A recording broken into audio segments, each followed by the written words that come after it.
Hello, everybody. It is Rob from Rob's Rockin Wrestling coming at you with my first official full length audio podcast. So, yes, we're making history today, folks. It's my very first time taking a stab at this.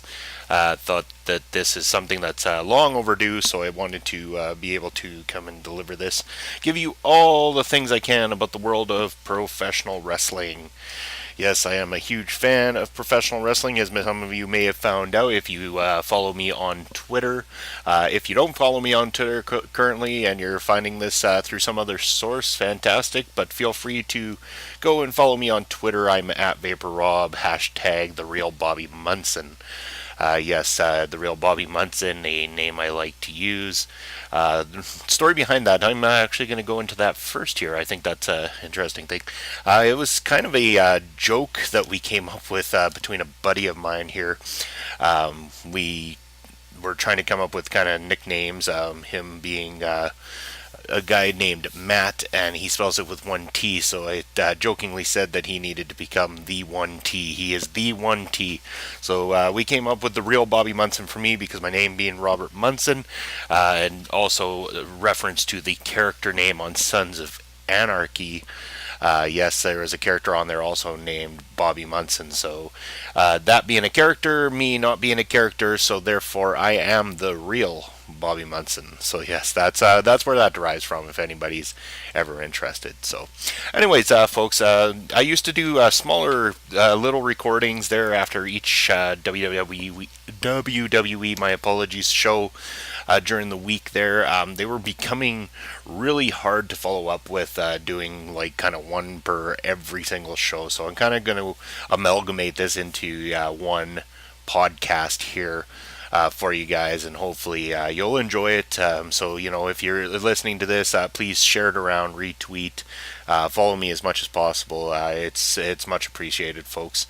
I'm not doing this like some people for the monetization. I'm not in it for the money. I just have a real love for the world of professional wrestling, and I want my voice to get out there, and I want to share with all of you. I'm really enjoying the engagement I'm having with the WWE universe and pro wrestling fans in general, because I'm not restricted to just being a WWE fan. I was a fan of WWE's product, better known as the WWF, when I was a child growing up. So I've seen a lot of different things change within the landscape of what is WWE today. It was a lot harder growing up to get involved with other wrestling organizations or indie promotions. For me, at first, the only thing I could ever usually find on television growing up here in Canada was WWF programming. I usually found it on Saturday mornings when Saturday morning superstars would play. And that was something I discovered while watching other cartoons and stuff as a child, and that's when I became a big fan of wrestling in general.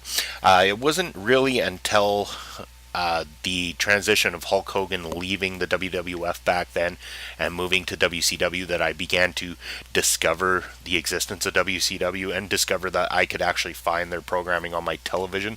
So yes, I did start watching some WCW as well too. I was never as big of a fan of the WCW product as I was with the WWF stuff. Just was a personal preference of mine, even though like a lot of my favorites went over there, like when Randy Savage, Hulk Hogan, those guys all started to transition over to WCW. I didn't blindly follow just because those guys were going. I became a fan of new guys within the landscape of WWF back then. Which brings me to my kind of one of the topics I want to discuss. And a lot of things I'm seeing from people out there right now is a lot of people criticizing the current stars of the WWE and stuff like that. Oh, I don't like this guy, I don't like that guy, this guy is terrible, he can't wrestle, whatever. This is the downfall of what is the WWF or WWE, sorry, today, is the fact that people are not willing to accept the new and stuff like that. When WWE relies on having to bring back older acts in order to try to boost ratings or get any sort of attention attention. It seems like a desperation move in a sense. I know nostalgia is fun for a lot of people. I mean, don't get me wrong, when I used to watching the Attitude Era, I'd get pretty excited when all of a sudden one of the stars that I watched as a little kid would come into the era. But it wasn't always the best thing when you look back on it. Sure, there was a resurgence of Hulk Hogan and Hulkamania when he came over, uh, kind of towards the end of the Attitude Era, after the whole NWO thing and the crash of WCW. There was the fan in me, the nostalgia in me kicked up to full tilt. So, I completely understand why people have that in them. But at the same time, it really did nothing to the credibility of building new stars at the same time. And, a nostalgia act should be saved for, coming back for one-off matches and stuff like that, big payoff matches like at your WrestleManias and everything, while the company looks to build new stars. Speaking of new stars, I feel like the WWE is trying everything they can, to find that balance of making certain fans happy, and and we're quick to judge them on giving opportunities to new people. Like, I mean, you look at the backlash that they received when it came down to Jinder Mahal winning the WWE Championship recently, and it was, met with a lot of bad taste from a lot of the WWE universe. And yet I sit there and think about it, and, personally, I have no issue with it. I think Jinder Mahal deserves the opportunity, and it really comes down to, will he be able to run with it? It comes down to Jinder Mahal. WWE is saying, here, Jinder, here's an opportunity. Here's your chance to show us what you can do. Can you carry a WWE championship? Can you turn this company around and take it to new levels? The other thing fans that were kind of off-put by the whole thing too was the whole idea that Jinder came as a jobber right to the main event scene, and I think that's almost an unfair assessment too, because yeah, it's a little bit shocking, but at the same time it really is not a bad thing either. He switched brands. He was given an opportunity in a matchup that he took advantage of. And keep in mind, folks, he's not winning these things on his own. Previous Jinder Mahal was out there and he was doing all his stuff by himself before. He was losing the matches and everything, but now he has the Singh brothers. And that's where, managerial work within the landscape of professional wrestling is a huge deal these days. Because not every person is going to look strong going into things. Not everybody can look physically like a Brock Lesnar or something. And again, I know Jinder looks the part right now and everything, but in order for us to accept his winnings after he had so many losses, there had to be a new factor, and the new factor is the Singh brothers. The Singh brothers are great for the Jinder Mahal character. They come out there, they create distractions. Jinder is capitalizing on said distractions and winning his matches. Therefore, they're, doing the right thing with the character. They're doing a great thing for the Singh brothers, in my opinion, as well, too, because I'm pretty certain had they remained as the Bollywood boys, they would not have been in the kind of position they are. Now they are getting their opportunity, their screen time, and yes, while it is as a managerial role at the moment, the best part about that is they can then transition into a tag team that can be utilized over on SmackDown Live. It doesn't mean that their tag team is going to be the next tag team champions or anything like that, but they definitely will make for an interesting dynamic to different characters within the tag team division. And the tag team division definitely could use it, because there is a real lack of depth in the tag divisions. And I'm going to say it for both shows right now. A lot of people criticizing SmackDown. I mean, SmackDown is trying their best to utilize what they have. They have a 1 hour less airtime every single week than what Raw does, and they try their best to sneak everything they can in there. And right now they are utilizing 4 teams within feuds. But yes, they are also forgetting about certain ones that are sitting back there waiting for an opportunity for something to do.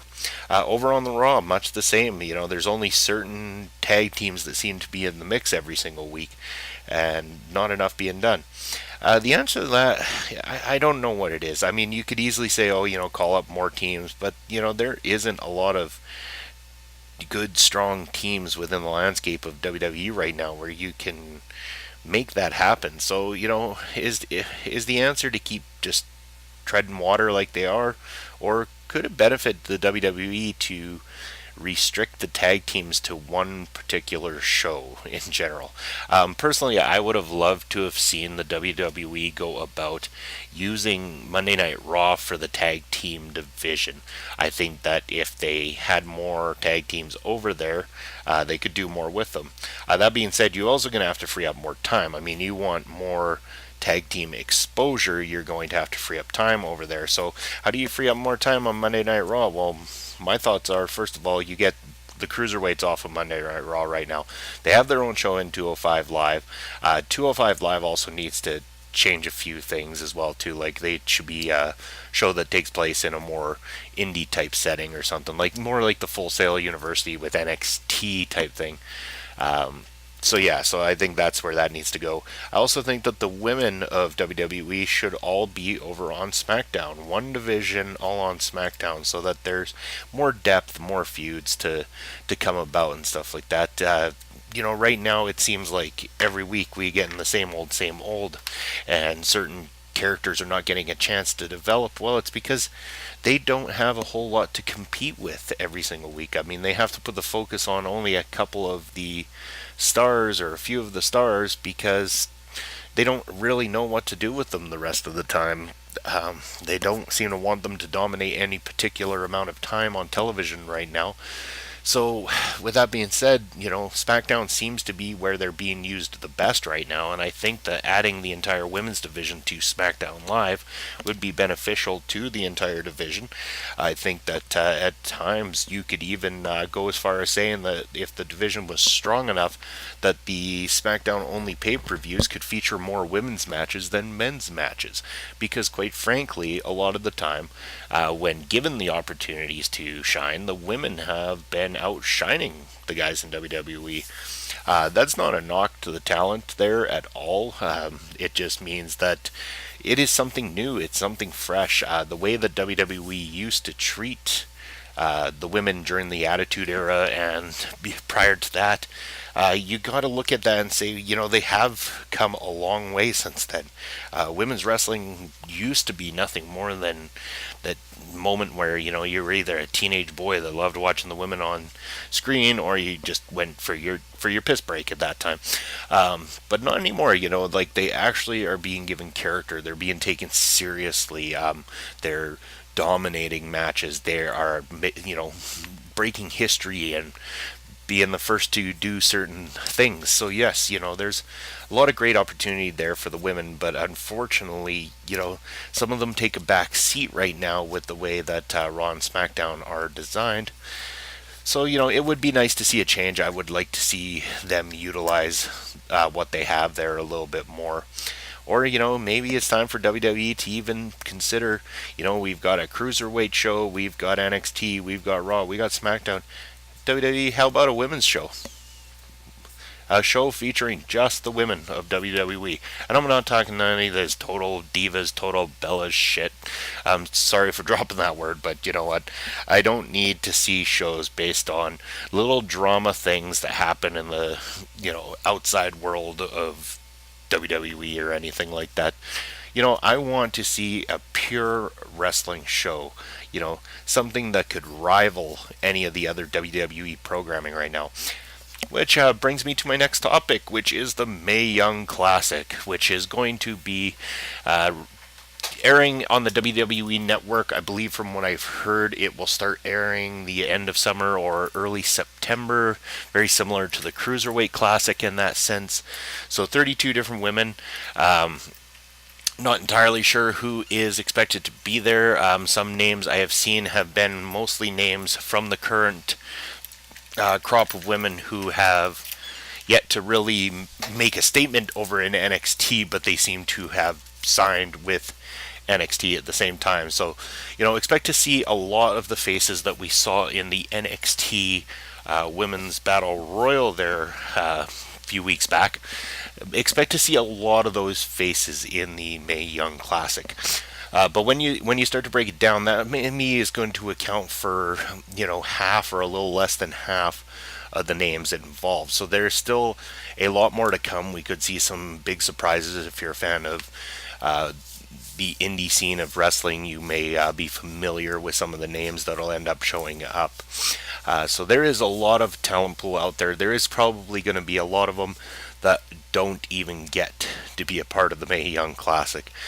So I'm hoping that all goes well with the Mae Young Classic, that some new stars are created, and I hope that it leads to greater things and that it can become more of a regular show, so that more women are getting their opportunity that they truly deserve, because there is a lot of great talent out there all around the world, and it needs to be discovered. So if you have a chance ever, definitely check out some indie wrestling promotions. If you don't know where to start, it's good to check on the internet, check on Google and stuff like that, find out what different promotions are out there.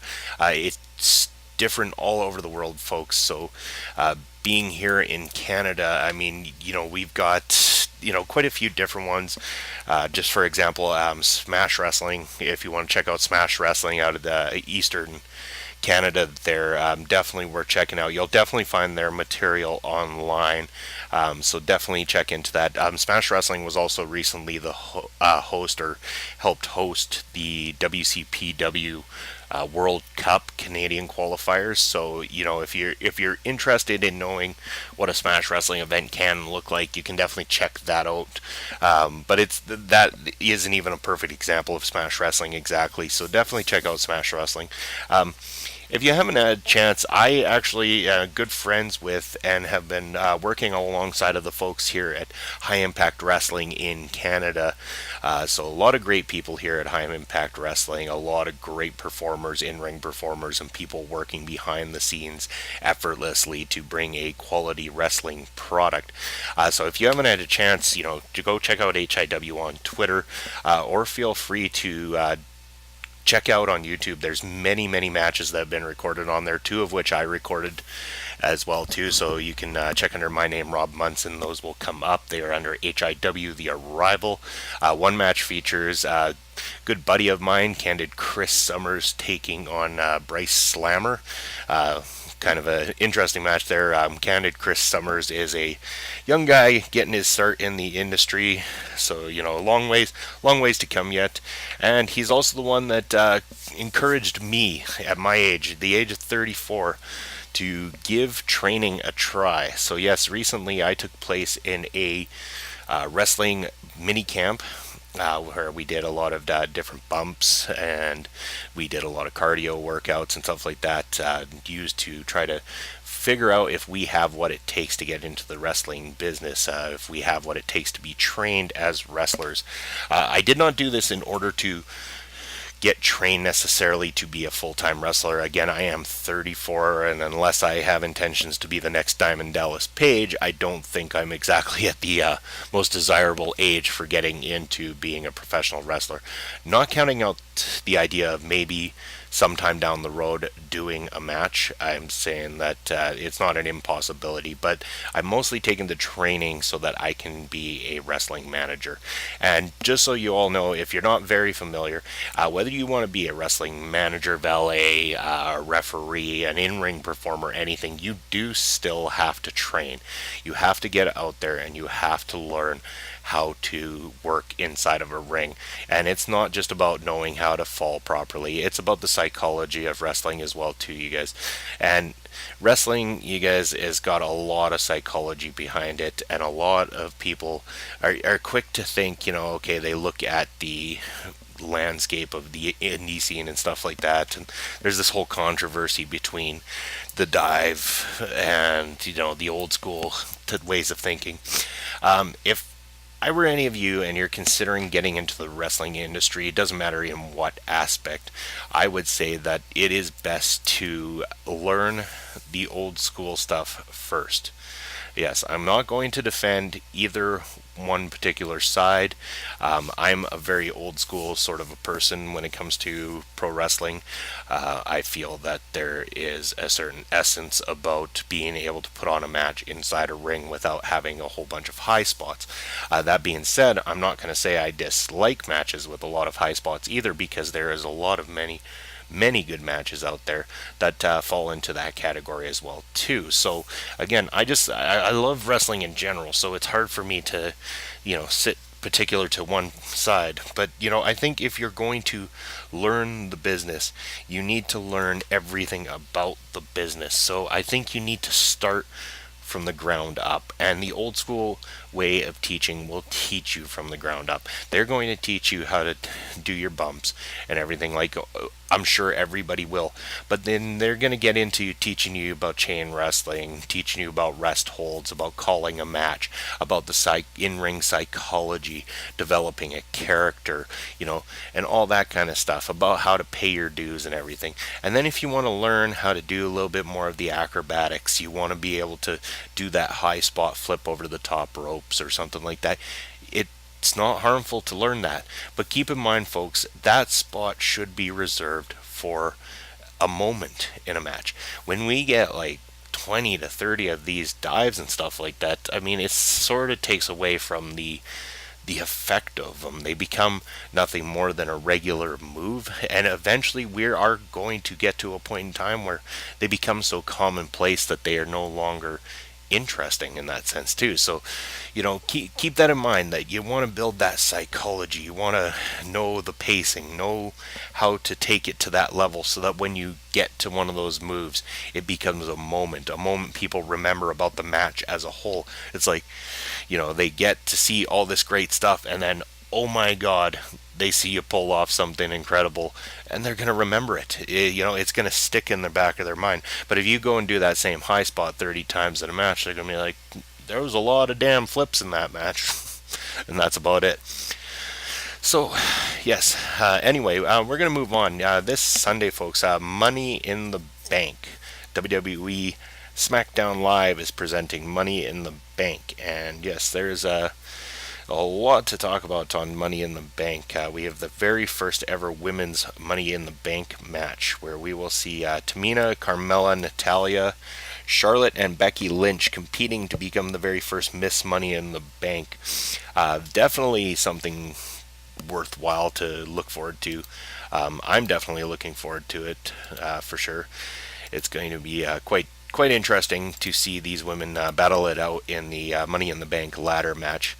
As for who I think is going to win, Money in the Bank has usually been a stepping stone for most people to escalate to that upper echelon of the roster. So if WWE is looking to create another star, I personally feel that the best two options are either Tamina or Carmella.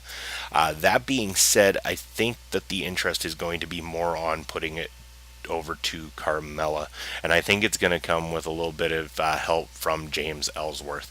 They've built up this whole Ellsworth Carmella thing to a point where I feel like Carmella's time has come. She's going to win that briefcase, and I believe she's going to cash it in that same night and become the new women's champion over on SmackDown.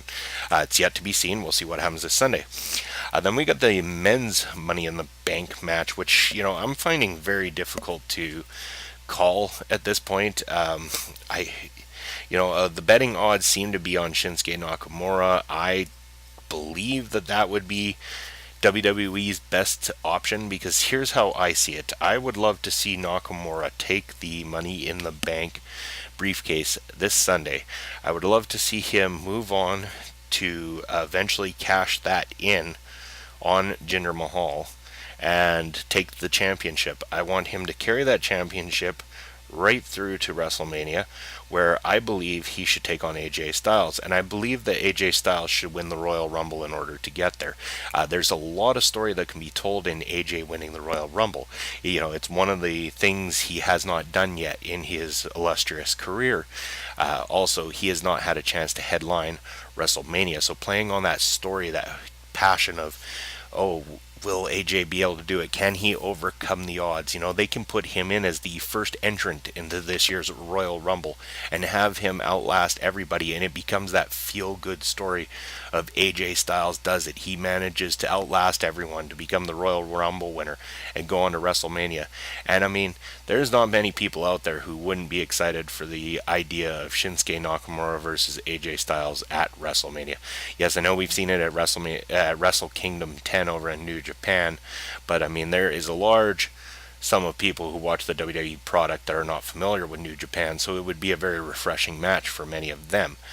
Just hopefully the WWE does not give this match away prior to an event like WrestleMania, because it has the caliber of a WrestleMania main event written all over it. So yes, that's my prediction for this Sunday there. As for the other matches on the card, Randy Orton versus Jinder Mahal, I believe that match, as you could probably tell, I said I want Shinsuke to cash in on Jinder. I believe Jinder's walking out as champion. I don't believe that it's going to be a clean finish. It's either going to have interference from the Singh brothers, or my other thought is, you know, they made all this build up about Rusev saying that he would not bother showing up if he did not get a title shot here at Money in the Bank, and yet there's been no follow up to this. You know, there's absolutely no follow up, and they just mentioned that Rusev is cleared for in ring return. So look to maybe see Rusev sneak in there and go after Jinder Mahal. I believe that is the way it's going. I could be wrong. It could be Rusev takes out both guys, even if he shows up at all. I mean, otherwise, it could go a different way. But I'm thinking that this is definitely going to be a Jinder Mahal win, or at least a Jinder Mahal retaining the WWE Championship situation. That's three matches there. So what else we got? We have got Lana versus Naomi for the WWE SmackDown Women's Championship, a match that other people have been very frustrated about. You know, Lana hasn't ever had a match before, so why is she getting a title shot? You know, and again, guys, it comes down to the same thing with Jinder Mahal. They're giving an opportunity. It was said on Bring It to the Table by Corey Graves that Lana has actually been at the Performance Center, you know, 3 or more times a week for hours on end, just training hard and preparing herself with all these top officials. That's the thing. Like, these people in the WWE Performance Center are some of the absolute best in the world when it comes to training and preparing people for what the WWE expects in a ring. So I'm prepared to believe that Lana could very well surprise all of us in that particular match. Do I think she's going to walk out champion? No, I do not believe that at all. I believe that she is going to put on a strong performance, and I believe that's where it's going to end from there. So yes, Naomi walks out champion temporarily. I think Carmella's going to win the Money in the Bank and cash in that night to become the new champion. So I think Naomi will lose the title, but it just won't be to Lana. But at the same time, I feel like Lana is going to get a chance to impress, and once she does, I think people will be a little bit more comfortable with the idea of her taking place in the women's division, and I think we will see a lot more great things from her to come as well too. Then over from there, I think we have the tag team titles. I almost forgot about those, talking about tag teams not being utilized properly. But they have been in a sense right now, because the Usos, the current tag team champions, actually have been on a great run as of late. I've really enjoyed watching them. Their stuff with Breezango was awesome. Like, it was one of the better tag team feuds that WWE has been doing this year, and it really escalated Breezango as a team too. So now the New Day is back, and yes, the New Day is going after the tag titles. They are longest reigning tag team champions, the New Day. For those thinking that the New Day is taking it at Money in the Bank, I think you're going to be horribly disappointed, because I don't think WWE is prepared to make the New Day tag team champions just yet. I think that there is going to be more development in this storyline storyline before anything really happens. If and when the New Day take the tag titles, I could see it being more at SummerSlam, not at Money in the Bank this Sunday. The Usos, I believe, are going to retain by any means necessary, and I think that's what's best at the moment. The New Day is not going to lose popularity by taking a loss to the Usos at all. So look to the continuation of that feud to carry on past Money in the Bank, and look to the New Day to become your tag team champions down the road, but not this Sunday. And then I believe if we're looking at it, the kickoff show might have the Breezango versus the Colons match scheduled. This match could go either way. It's hard to say what WWE wants to do. I think they want the Colons to look good, but at the same time, I don't think they were as expecting as one of the words I'm looking for. Sorry, folks. I don't think they were prepared for how popular the Breezango thing would go over. The Fashion Police segments have been top notch. They have been hilarious each and every week. So those have been keeping up, and I think now WWE is probably seeing the potential in Breezango. These two guys, Tyler Breeze and Fandango, have found this click together. They just worked, and they're taking this gimmick that was given to them and they're making it fun. I don't want to compare them to, like, say, an Edge and Christian, but their style of comedy very reminiscent of what Edge and Christian used to do back in the day with the 5-second poses and stuff like that. Their little backstage segments that they would have with different superstars on the roster. And so when I saw the Fashion Files with the New Day on it, and the whole new case rocks, or the whole New Day wondering why it is that Breeze and Fandango pause and kind of just stand there and everything, and the whole idea that the two of them can only hear each other through the mind talking, but nobody else knows what's going on. It was a great dynamic. It was fun.